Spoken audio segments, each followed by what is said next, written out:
નમસ્કાર, આપ જોઈ રહ્યા છો નેશન પ્લસ ન્યૂઝ. હું છું આપની સાથે હેતલ ભગત.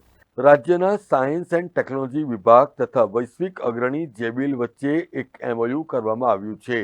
પ્રધાનમંત્રી નરેન્દ્ર મોદીના માર્ગદર્શનમાં ભારત એ ટેકનોલોજી અને ઉદ્યોગોમાં નોંધપાત્ર પરિવર્તનનું વાહક બન્યું છે અને ડિજિટલ ઇનોવેશન માટે વૈશ્વિક હબ બનવા તરફ આગેકૂચ કરી રહ્યું છે.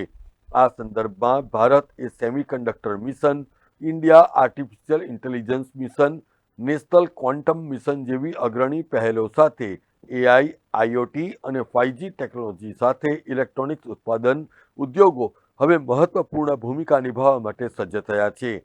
પ્રધાનમંત્રીના દિશાદર્શન અને મુખ્યમંત્રી ભૂપેન્દ્ર પટેલના નેતૃત્વમાં ગુજરાત આ પરિવર્તન યાત્રામાં અગ્રેસર છે. તેને વધુ વેગવંતી બનાવવા માટે આ MOU એક વધુ સફળ કદમ બનશે એવો આશાવાદ સેવાઈ રહ્યો છે.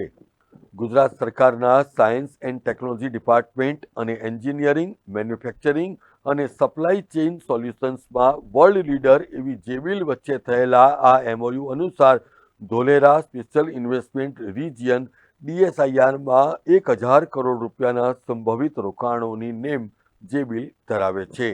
આ નવા યુનિટ સાથે જેબિલ અને ગુજરાત સરકાર સાથે મળીને નેટવર્કિંગ, કેપિટલ ગુડ્સ, ઓટોમોટિવ અને અન્ય વિષયમાં પણ ધ્યાન કેન્દ્રિત કરવામાં આવશે. Bureau report, nation plus news, Gandhinagar. સમાચારોનો સતત અપડેટ મેળવવા માટે અમારી નેશન પ્લસ ન્યૂઝની યુટ્યુબ ચેનલને સબસ્ક્રાઇબ કરો, બેલ આઇકન દબાવો અને જોડાયેલા રહો ફેસબુક, ઇન્સ્ટાગ્રામ અને ટ્વિટર પર.